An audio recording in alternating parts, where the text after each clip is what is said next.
ભારત માતા કી વડાલી જોરમાં છે ને જરા બોલો તો ખરા યાર જોરમાં હરતો વડાલી જોરમાં છે ને જરા માઇક નો અવાજ નું કઈ કરવું પડે ભાઈ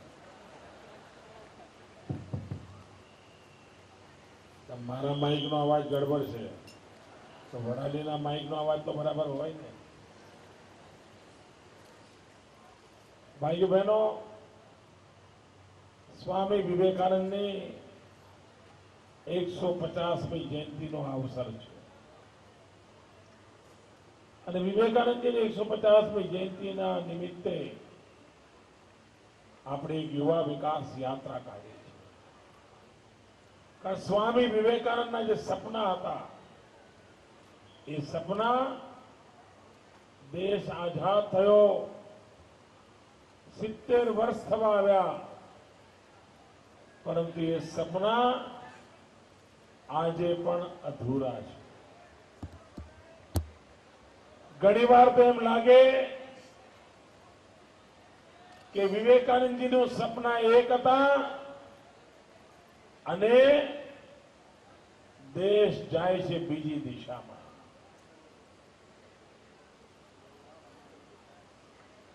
અગર જો એમાંથી દેશને બચાવવો હશે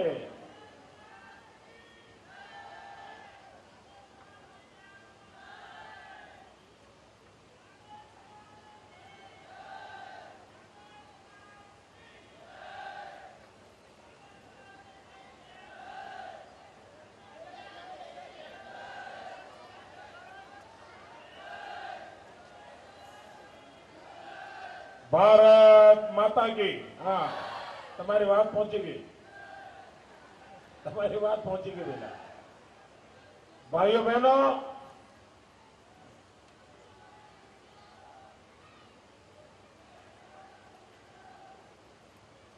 આ દેશમાં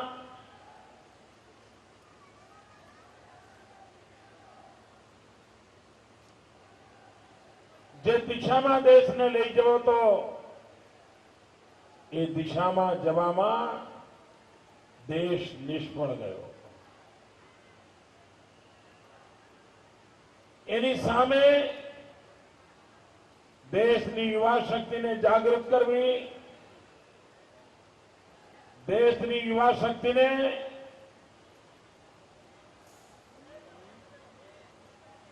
એ મિત્રોને જવા દો ભાઈ એમને જવું હશે તો પોલીસના મિત્રો જરા કાળજી લે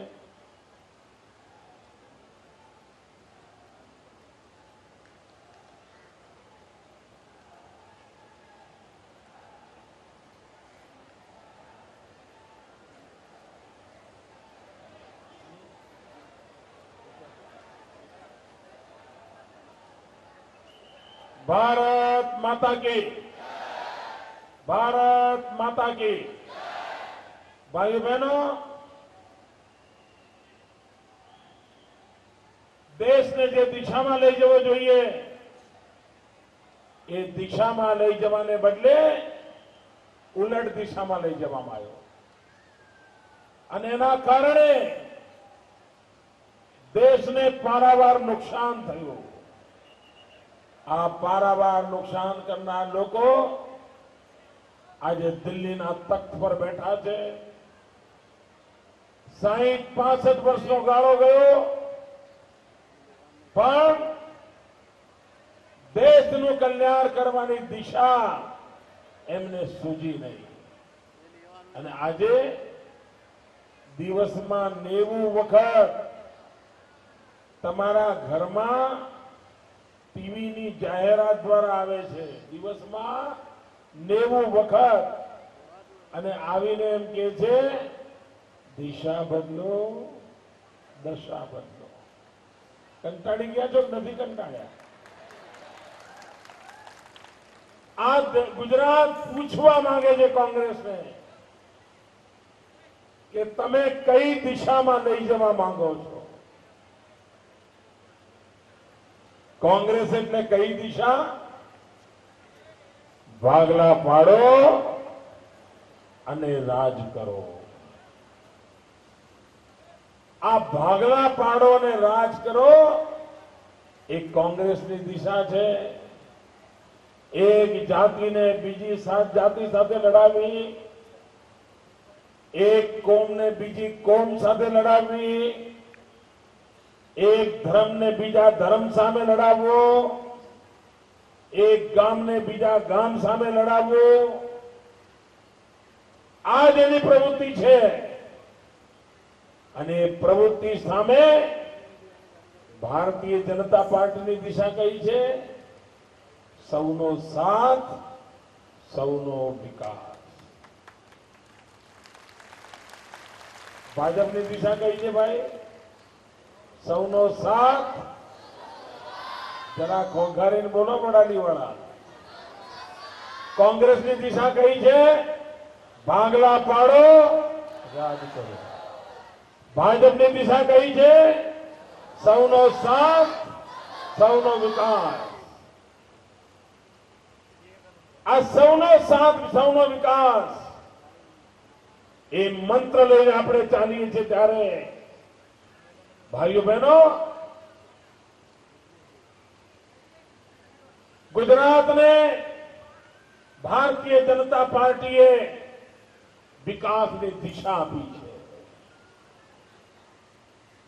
અને કોંગ્રેસે પરિવારવાદ, સગાવાદ, ભાઈ ભતીજાવાદ એ કોંગ્રેસની દિશા છે।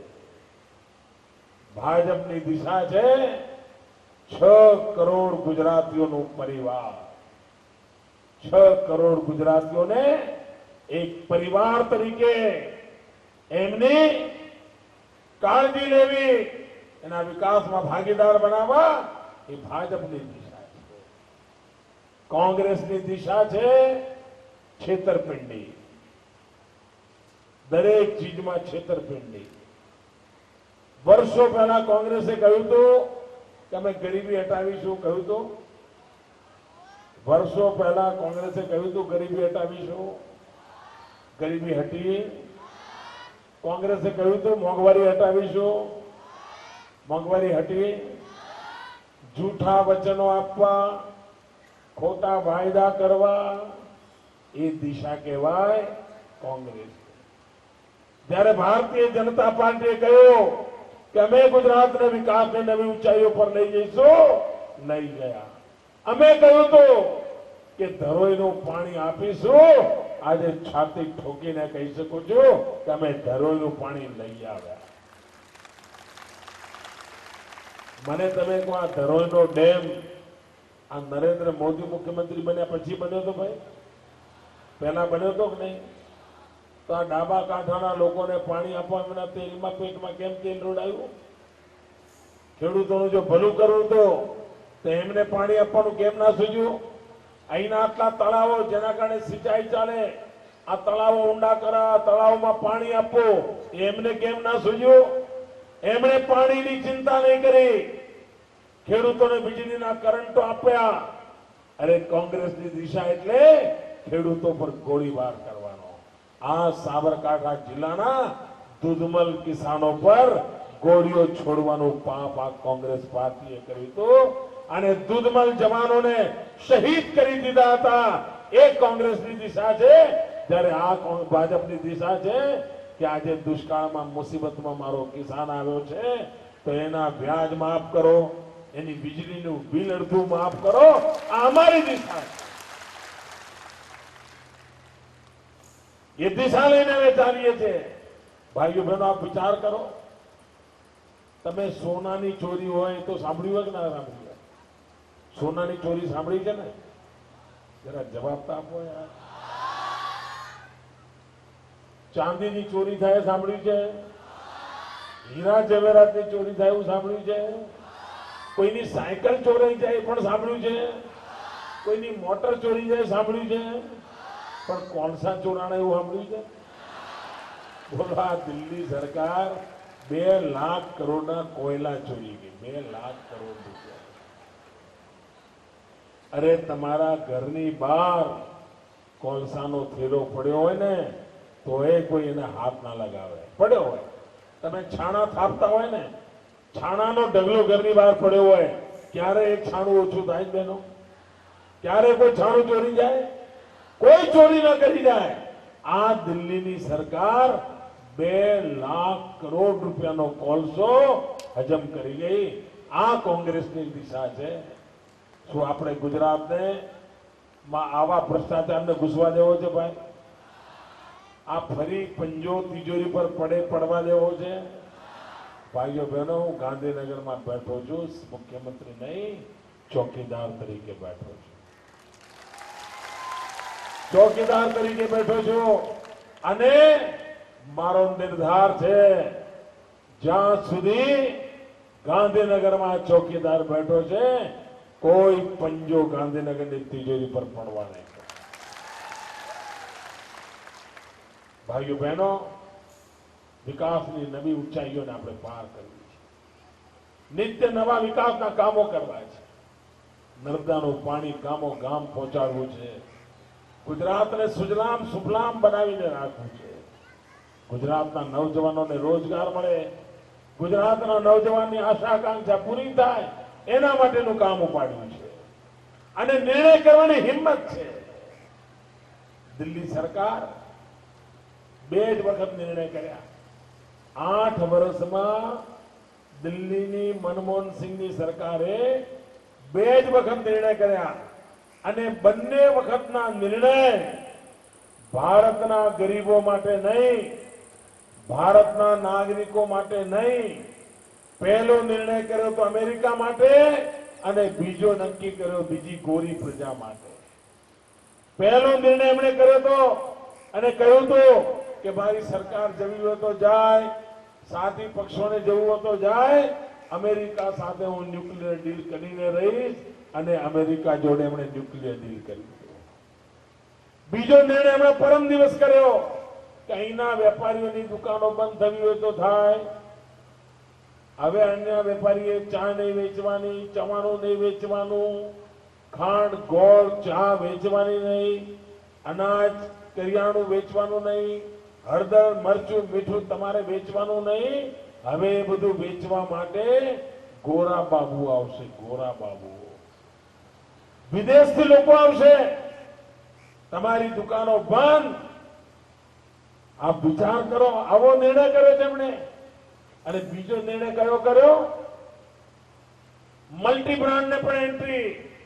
એનો અર્થ એ થયો કે વડાલીમાં કોઈ નાનું કારખાનું હોય, કોઈ વિચારો સામાન્ય માણસ 10 મજૂરો રાખતો હોય અને 10 મજૂરો રાખીને છત્રી બનાવતો હોય, છત્રી બજારમાં વેચતો હોય, એનું ગુજરાન ચાલતું હોય, 10 મજૂરોનું ગુજરાન ચાલતું હોય.